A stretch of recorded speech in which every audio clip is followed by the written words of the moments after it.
Shalom Adonai, estamos dando início hoje, já agora, a nossa 10ª aula, Irmã Maria Ângela, Irmã Maria Fernandes, e estamos assim concluindo hoje a disciplina de Atos dos Apóstolos, onde iremos trabalhar sobre a teologia pentecostal, que eu já quero inclusive compartilhar com vocês o slide desta aula, que vai ser extraordinária, porque tem um conteúdo extraordinário para nós estudarmos, que vai ser de grande importância, significado para vocês, tá? E também temos algumas coisas para ver. Primeiramente, sobre as nossas atividades avaliativas.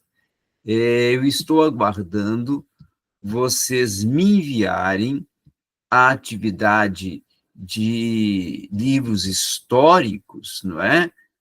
Para podermos, então, fechar a disciplina de livros históricos, ou seja, a nota, a média que vocês vão alcançar, ou já que será, eu tenho certeza, que uma boa média, uma boa nota, e também tratarmos sobre a questão já do tempo para a avaliação de Atos, que hoje é dia 2 de junho, e eu vou dar para vocês um mês, ou seja, vou me entregar dia 4 de julho, 4 de julho, para entregar a avaliação de Atos dos Apóstolos.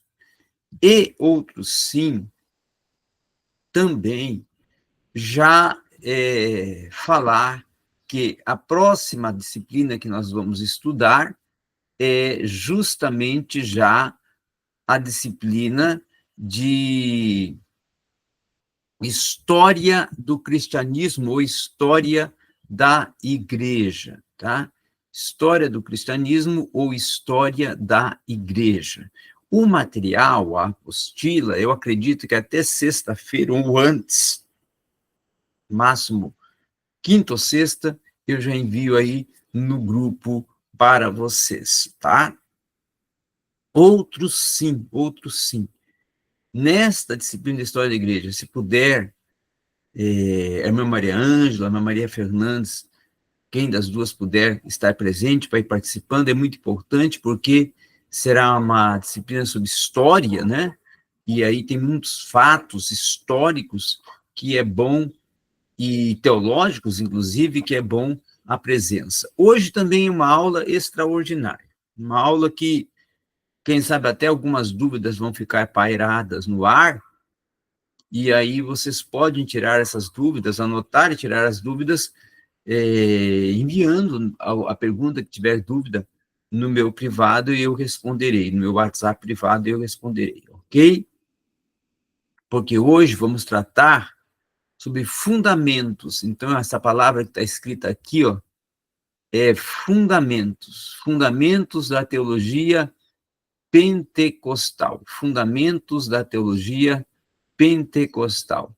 E vamos tratar, então, sobre alguns temas muito importantes, que será, na verdade, uma visão geral da doutrina ou do ensinamento bíblico ou da teologia denominada sistemática, que seria a teologia que aborda sobre as doutrinas basilares, fundamentais da Bíblia Sagrada, dentro da perspectiva, da proposta do que nós pentecostais defendemos. Então, por isso eu coloquei fundamentos da teologia pentecostal. Primeiro fundamento, na semana passada nós trabalhamos e estudamos sobre batismo no Espírito Santo, batismo com o Espírito Santo, né, o no e o com, que nós estudamos semana passada, e os dons espirituais.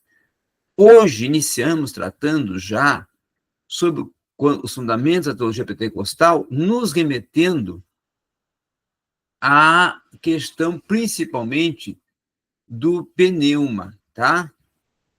Do pneuma, que é justamente, eu até vou puxar aqui para cá, para poder vocês enxergarem melhor aqui, porque quando aparece a minha imagem na câmera ali, dificulta, tá? Agora vai dar para enxergar. Pneuma, o que significa pneuma no grego? Ar, sopro. O termo mais apropriado para trazer o sentido, não é, de pneuma, o significado expresso da palavra, do termo grego pneuma, né, é espírito, certo? Que tem o sentido de sopro. Então, por que esse termo, que é utilizado para sopro, para ar, para fôlego, não é? É utilizado para o espírito, dentro do que nós cremos, defendemos e do que está expresso, na verdade, na língua grega. Porque os escritores sagrados, tanto do Antigo Testamento como do Novo Testamento, consideram, desde lá do Gênesis até as epístolas paulinas, Novo Testamento, Evangelhos, Atos principalmente, e depois epístolas paulinas, epístolas gerais, epístolas paulinas, e também até lá no Apocalipse. Então, de Gênesis a Apocalipse, tá? É compreendido que o Espírito, ele é o soprar de Deus sobre a terra. Na criação, ele foi o ar que moveu sobre a face do abismo, trazendo a forma, não é, arquitetônica, física à terra. Também na criação do homem, após o Deus Filho criar o homem do pó da terra, ele foi o ar que entrou e trouxe a vida, a existência, o fôlego de vida para o homem.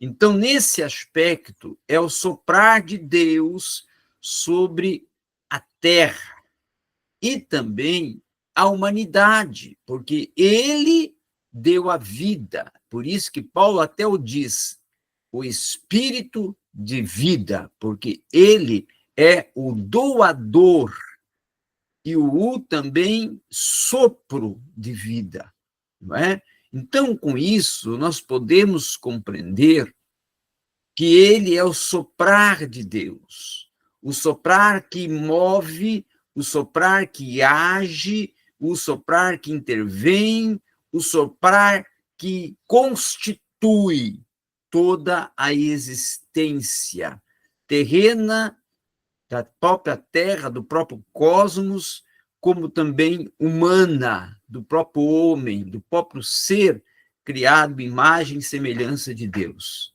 não é? Então, automaticamente, ele é a terceira pessoa da Trindade, e sendo a terceira pessoa da Trindade, ele é Deus.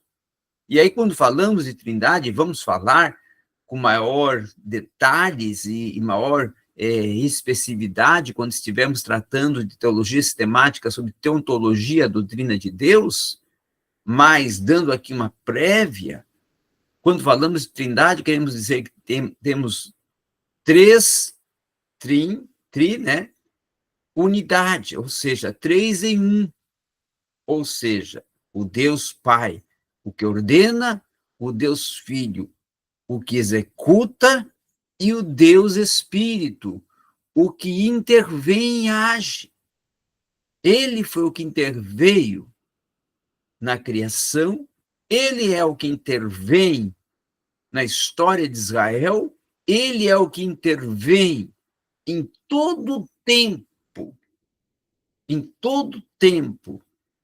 do transitar do povo de Deus. Ele é o Deus que intervém também na humanidade.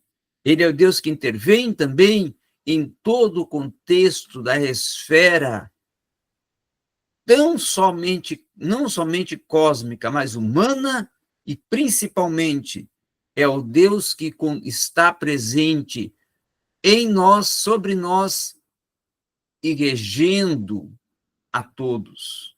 Por isso, ele é o Deus que intervém, é ele que rege, é ele que conduz, não é? Cristo foi e o enviou para ser aquele que estará em nós e conosco. Então, para os salvos em Cristo, ele é o Deus que intervém, certo? Aí vem o termo pneumáticos, tá?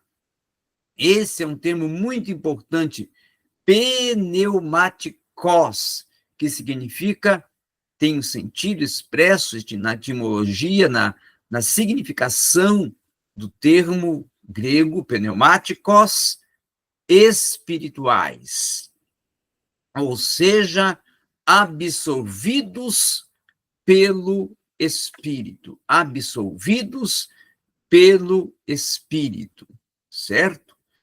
Então, esse já é o sentido expresso para nós compreendermos que pneumáticos, os espirituais, aqueles que são, então, quem?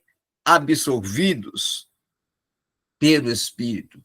Aqueles em que o Espírito habita neles, como eles sendo a habitação do Espírito, regidos pelo Espírito e estando em plenitude espiritual. Totalmente conduzidos, guiados, dirigidos e empoderados pelo Espírito, certo? Então, essa é a proposta. Também, agora, indo um pouquinho mais ainda, podemos ver que, dentro desse contexto, nós temos, então, a nossa pneumatologia, ou seja, a nossa doutrina do Espírito Santo. O que é o Espírito Santo para nós? Deus. O Deus que habita em nós. Por isso somos pneumáticos. O Deus que rege, o Deus que inspira, o Deus que ilumina, o Deus que convence o homem do pecado, da justiça e do juízo. O Deus que interpreta e sopra através da palavra, ou seja, o soprar para a salvação, que é o que nós vamos ver no próximo slide, a nossa próxima parte da aula, já tratando sobre a doutrina da salvação, que nós, pentecostais, cremos, defendemos sobre a doutrina da salvação. Então, o próximo slide já é sobre, como está ali escrito, doutrina da salvação, certo? Aí, soteriologia. O que vinha a ser a soteriologia? Soteriologia é um termo utilizado para indicar teologicamente doutrina da salvação. Soter, no grego, salvador. Soteria, no grego, salvação. Então, logia, estudo, ciência. Então, seria a ciência, o estudo sobre a soteria, a salvação. Por isso, soteriologia, certo? Aí, a nossa soteriologia é arminiana. E aí, quando eu falo-se soteriologia arminiana, o que quer dizer com isso? Nós nos remetemos à posição que defendemos, ou a teologia que nós abraçamos, que é a teologia defendida por Jacobus Armínio, um teólogo de origem holandesa, que ele, em 1560 a 1609, ele foi o tempo em que ele viveu, porém, ele marcou o seu tempo, certo? Quando ele proclamou uma nova reforma dentro da teologia. E essa seria uma reforma já de ordem, certo? Teológica, de ordem teológica, quando ele, então, proclama, ele se levanta, certo? Contra a posição defendida até o momento pelo calvinismo, que defendia que uma vez salvo, salvo para sempre, não é? E outras questões também que defendia o calvinismo, que Armínio se levantou contrário. E aí houve vários concílios, houve vários embates e controvérsias. Eu teria que ter uma aula, e vamos ter, quando estivermos estudando a doutrina da salvação dentro de uma disciplina que iremos ver nesse curso, que será somente sobre doutrina da salvação, aí vamos estudar com maior detalhes, mas aqui fazendo uma síntese, o arminianismo, então, dentro dessas controvérsias, esses embates, debates, foi criado a partir de Armínio, que defendeu o quê? Uma escola de pensamento, em que era totalmente contrária, oposta, resistente, por isso surgiu um termo remonstrância, tá? Resistência à posição calvinista. Principalmente no que se tange a 4 pontos. A vontade livre, certo? Ele é contrário à questão de que o homem não tem vontade, certo? Conforme defende o calvinismo, o homem não tem a livre vontade, o homem é conduzido e impelido, e ele não tem a livre decisão, não tem a decisão de escolha, certo? Eleição. O calvinismo defende que todos são eleitos. Já Jacobus Armínio se opôs, dizendo que todos são eleitos, mas nem todos são salvos. Tá? E a natureza da graça também foi uma outra questão que se opôs Jacobus Armínio, e eu vou estar explicando isso com maiores detalhes daqui a pouco. Então, o arminianismo, tá? Por isso, o arminiano, quem é arminiano? Aquele que segue a doutrina ou a teologia arminiana. Então, o arminianismo enfatiza a capacidade humana de escolher entre o bem e o mal, contrariando principalmente a ideia calvinista da vontade livre, como escravizada, dominada pelo pecado. A eleição condicional, que seria a eleição para a salvação, ao invés de ser determinada de uma forma unilateral por Deus, é vista como baseada no quê? Por Armínio? Na fé e na livre escolha, o livre-arbítrio dos indivíduos, como conhecimento, assim, e consequência de Deus, do pré-conhecimento, conhecimento que possui de Deus, conhecimento divino. A expiação universal. Armínio, então, defendia que Cristo morreu por todos, não apenas pelos eleitos, e que a graça de Deus, então, é oferecida a todos. A graça de Deus não é irresistível, ou seja, as pessoas podem resistir à ação do Espírito Santo e não serem salvas. E aí a possibilidade da perda da salvação. Existe sim a possibilidade de perder a salvação. Ao contrário do calvinismo, que afirma a segurança eterna dos eleitos, os arminianos defendem que é possível sim que um cristão possa perder a graça e a salvação. Então, a teologia de Armínio gerou intensos debates, certo?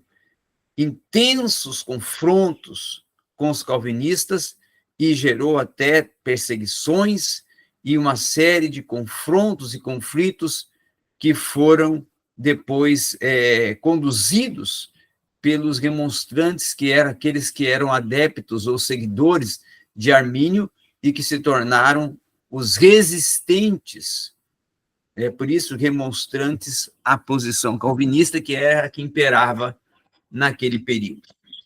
Então, nós temos uma visão, enquanto soteriologia, enquanto doutrina de salvação pentecostal, do facts. O que é o facts? É os 5 pontos, não é, centrais da teologia arminiana. Facts seria o termo no acróstico, sabe? Os fundamentos arminianos centrais da teologia da salvação. Então, facts, tá? Primeiramente, depravação total. O que significa isso? O arminiano e nós, pentecostais, cremos que ao pecar, lá no pecado original, lá em Adão, certo? O homem nasceu na condição de depravado, na condição de falta da integridade moral, certo? Depravado, no sentido de estar em déficit moral, estar em uma condição de imoralidade, de perca da condição de pureza, de estar em condição de impuro, certo? Depravado, impuro. Eleição condicional. Aqui tem um erro de português, vamos corrigir aqui, não é? Condicional.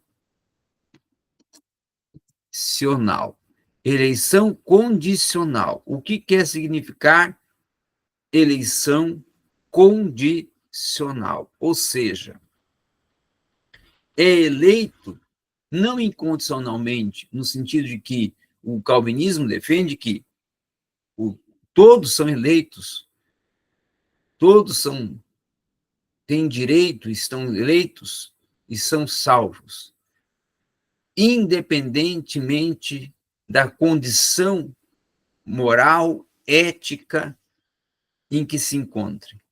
Não. Nós defendemos a eleição condicional, ou seja, ele é eleito, mas pode perder a sua eleição.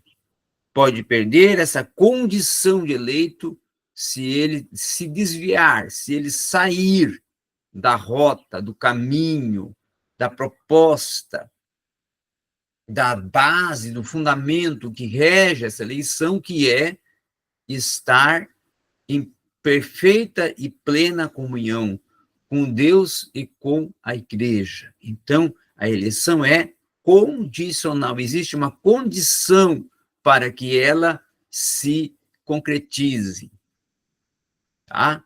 Expiação ilimitada, ou seja, o calvinismo defende uma expiação limitada, que Cristo expiou o pecado de um grupo, de uma parte, que são os eleitos, não é? Mas outra parte, no caso, não foi o pecado expiado, porque são aqueles que, independente das circunstâncias, estão condenados para o inferno, ou seja, estão condenados a não serem salvos, tá? Então, a expiação, para eles, ela é limitada a um grupo distinto. Já o arminiano, nós, pentecostais, defendemos que a expiação é ilimitada. Deus, através de Cristo, morreu pela humanidade, por todos, independente de raça, povo, tribo, nação, posição, condição, todos, independente de circunstâncias, situações e posições, Cristo morreu por todos. Expiação ilimitada. Tá? Graça, então, ela pode ser irresistível. Por quê? Porque eu tenho o direito de escolher aceitar essa graça e permitir que o Espírito opere e habite em mim e eu me conduza pelo caminho da salvação, ou eu resistir e perder a condição de salvo. Tá? Então, eu posso resistir à graça? Posso resistir à graça e não permitir ser absorvido por ela e assim perder a condição de salvo. E segurança somente em Cristo.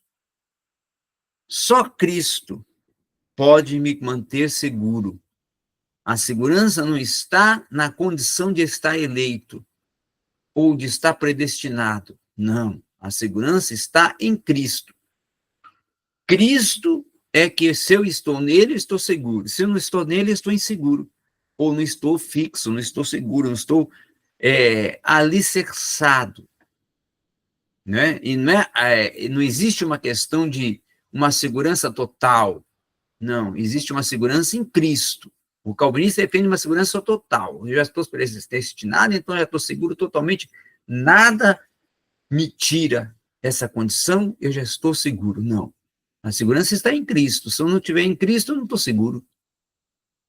Se eu não estiver em Cristo, eu não estou garantido como salvo, porque a minha salvação está na base de eu estar em Cristo, em perfeita comunhão com Cristo e em Cristo. Então, é isso que é a posição que nós, pentecostais, defendemos, concernente, referente à nossa soteriologia, à nossa doutrina da salvação. Como eu expliquei e falei no início da aula, qualquer dúvida que sobrar, que tiver, pode entrar no meu privado e retirar. Não é porque a aula sendo gravada, você não participando, então, tendo a dúvida, pergunte no meu WhatsApp privado. Mas acredito que expliquei bem, mas mesmo que sobre dúvida, pode tirar.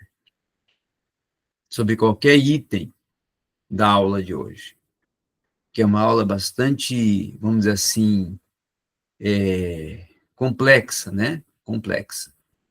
Muito bem. Aí agora vamos para a antropologia. O que significa antropologia? É do grego anthropos, o antropo, homem. Logia, ciência, estudo, então, estudo sobre o homem, né? Antropologia. Então, nós defendemos, pentecostais, uma tricotomia concernente à constituição do homem. O homem é formado, para nós, ou constituído fisicamente, pelo corpo, não é? Ele é básar, o corpo.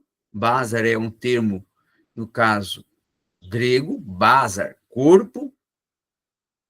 Alma, que é a psique, é onde reside todo o sentimento humano, certo?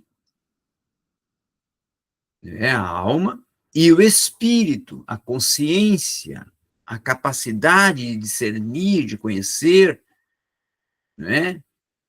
Então, nós temos o espírito humano e o espírito de Deus. Por isso que Paulo fala assim, ó, o espírito de Deus testifica com o meu espírito. Então, há um testificar do espírito humano com o espírito de Deus. Né? Então, corpo, alma e espírito. E o próprio apóstolo Paulo falou que nós somos, e seguimos o que está escrito por Paulo em 1 Tessalonicenses, né?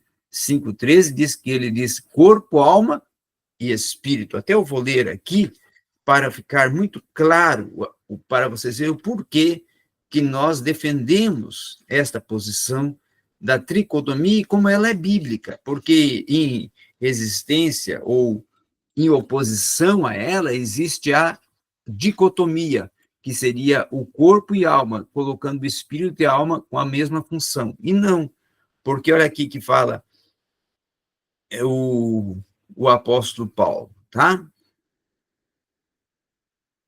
Olha aqui, versículo 23, consertando, versículo 23. 1 Tessalonicenses 5, 23. E o mesmo Deus de paz vos santifique completamente, tá? E ora a Deus que todo o vosso espírito, e alma, e corpo, sejam preservados, repreensíveis para vir nosso Senhor Jesus Cristo. Então, Corpo, alma e espírito. Corpo, o invólucro, a constituição, não é? Física. A alma e o espírito, a parte espiritual, sendo que a alma é onde reside o sentimento, as emoções, e o espírito é o que compreendemos de consciência, entendimento, conhecimento, saber, é a parte do nosso cognitivo, não é? Então, corpo, alma e espírito. Agora, este homem também é possuidor e detentor, segundo o que nós defendemos, de uma vontade. O que é a vontade? É a escolha. É o desejo, o que ele deseja, o que ele sente, o que ele quer, o que ele almeja. Não é? A sua vontade. Vontade interior que reflete no seu exterior. Vontade que é o que ele quer e o que ele almeja. Não é? Então, a vontade acaba sendo o quê? Um elemento do sentimento, um elemento propulsor também do próprio espírito, porque a vontade parte de um conhecimento de algo que ele nutre a vontade de alcançar. Então, a vontade tanto é um sentimento oriundo da alma, como também ela vem em origem de um conhecimento, não é? Que parte daí, claro, da intervenção do espírito no conhecer, no elemento do cognitivo, não é? Aí, com isso, vem o livre-arbítrio, a livre escolha, que até demos uma antecedência quando tratamos da teologia arminiana, no slide anterior.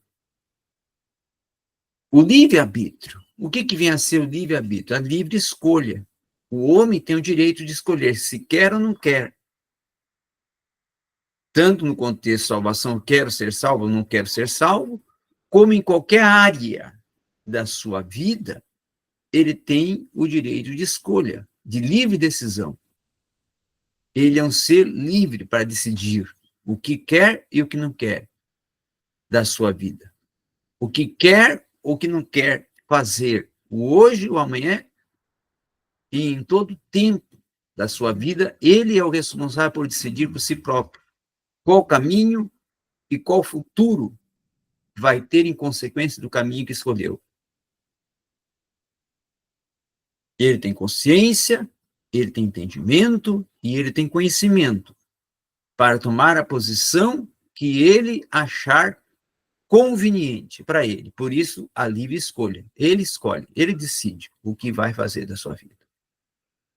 Livre-arbítrio, livre escolha. Então, essa é a posição que nós, pentecostais, abraçamos, defendemos, nos mantemos dentro dela, no quesito doutrina do homem. Depois, nós temos, para fechar, a escatologia, não é? Que seria a nossa doutrina dos últimos acontecimentos. Escatós, final, acontecimentos finais, né? Escatós, acontecimentos finais, logia, ciência, estudo dos acontecimentos finais. Então, primeiramente, nós pentecostais cremos no arrebatamento, ou seja, a igreja será arrebatada. Nós, ao soar da última trombeta, os mortos em Cristo ressuscitarão primeiro, e nós, os vivos, iremos ao encontro dele nos ares. Paulo escreve isso em 1 Coríntios, capítulo 15. 54 a 58, quando é aquela parte que ele trata sobre esses contextos que estou apresentando. E também em 1 Tessalonicenses 4, 15, 16 e 17. Então, nós defendemos que a igreja será arrebatada. E arrebatada por quê? porque ela não irá passar pela tribulação. É que nem Paulo fala em 1 Tessalonicenses 5:9. Nós não fomos destinados, ou reservados, ou direcionados para a tribulação.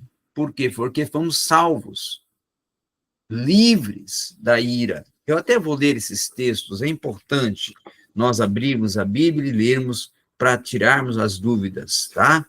1 Tessalonicenses 5:9. Olha o que está escrito. Deixa eu aqui já abrir. Porque Deus não nos designou, ou nos reservou, ou nos dirigiu para a ira. A ira aqui é justamente, no original, tribulação. A ira de Deus, a ira de Cristo, ela é um termo utilizado para o período da ira, a ira, o período do juízo, tribulação. Deus não reservou-nos para esse período. Por quê? Porque fomos, olha que está isso ali, mas para a aquisição da salvação por nosso Senhor Jesus Cristo. Então nós somos salvos. Salvo é livre, salvo é fora dessa questão que é o juízo. A tribulação que é o juízo para Israel e para aqueles que não aceitaram a salvação, a Cristo. Para Israel, porque é o momento em que Israel vai passar pelo grisol, pelo momento em que vai ser lapidada, disciplinada, corrigida, até reconhecer que Cristo era o Messias e eles rejeitarem, e aí alcançarem a salvação pelo sangue, e aí é a questão de que nós defendemos de que os judeus serão salvos por derramar de seu próprio sangue, aqueles que serão os mártires que vieram da grande tribulação, como está lá em Apocalipse 7 e Apocalipse 14, e aí a igreja, então nós, não iremos passar por período de tribulação e grande tribulação, porque não estaremos aqui e nem passaremos por todo esse contexto de anticristo, falso profeta, e tudo que está reservado para ocorrer de tempestades, pestes, assolações, que estão lá registradas no Apocalipse, não é? Que nós teremos aula sobre o Apocalipse, e vamos estudar mais distintamente sobre vamos colocar aqui sobre as 7 taças da ira, as 7 trombetas, não é?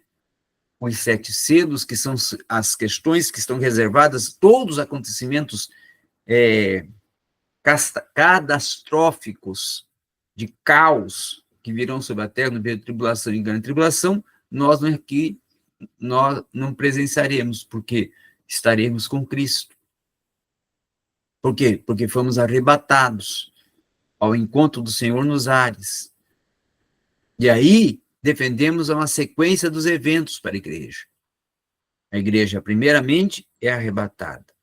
Nos ares, tem o corpo transformado. Aquilo que é imortal será revestido do imortal. Aquilo que é corruptível será revestido do incorruptível. Aquilo que não é celeste será revestido do celestial. Né? Então teremos um corpo de glória. Assim como estaremos em glória. Tragada foi a morte pela vitória. Após a glorificação do corpo, aí vem o tribunal de Cristo. Não é um juízo, não é um julgamento, é uma avaliação das obras. Se as nossas obras, como o apóstolo Paulo falou, em 1 Coríntios 3, forem consideradas a madeira, feno e palha, não receberemos o galardão. Mas isso não quer dizer que vai perder a salvação, não. Já está em Cristo e com Cristo já está lá arrebatado. Não tem como cair de lá, não. Não perde a salvação, só não vai ganhar o galardão. E também não quer dizer que aquele que ganhou o galardão é maior do que aquele que não ganhou, no sentido de hierarquia. Não todos são iguais. Só que aquele que ganhou o galardão é uma distinção, é um reconhecimento de justiça aplicada de Deus, que se ele morreu pela causa do evangelho, sofreu pela causa do evangelho, doou a sua vida ao ponto de ter de morrer pela causa do evangelho, ele é digno, sim, de uma recompensa maior, um galardão, um reconhecimento, e ele vai receber esse galardão, porque suas obras foram comparadas a ouro, prata e pedras preciosas. E aí, depois do tribunal de Cristo, aí vem as bodas do Cordeiro, onde estaremos com Cristo, e ele ceará conosco, e nós cearemos com ele. É? Então, essa é a proposta, é a visão da nossa escatologia pentecostal, de que nós cremos no que se tange à escatologia, no que se refere à escatologia. E volto a dizer, qualquer dúvida, iremos tirar no privado, e aí também podemos, vocês podem fazer até as perguntas, ou tirar, e eu posso até tirar um tempo da próxima aula, aí estando presentes, para mim, retirar qualquer dúvida desta aula de hoje, antes de nós entrarmos no conteúdo da próxima aula, já que seria e será a história da igreja. Não vai ficar dúvida, não vai ficar dúvida, porque eu vou tirar, e vocês podem tirar qualquer que seja a dúvida, também perguntando no meu privado, no meu WhatsApp privado. Ok? Então, essa é a base, é o fundamento da nossa teologia pentecostal, que nós pentecostais defendemos. Amém? Muito bem. Obrigado a todos. Essa foi a nossa aula para fechar a disciplina de Atos Apóstolos, história da igreja dentro do contexto pentecostal, não é? História do cristianismo, história do agir e intervir do Espírito, e história também na órbita pentecostal. E agora, na próxima disciplina, já estaremos entrando na história da igreja. Amém? Vamos orar? Bondoso e eterno Pai,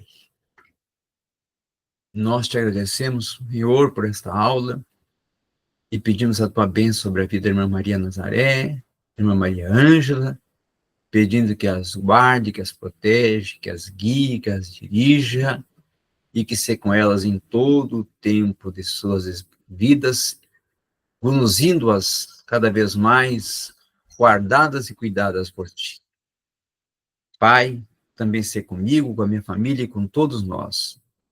Esse é o meu desejo, essa é a minha oração, hoje e eternamente. Amém. Deus abençoe e até a próxima aula.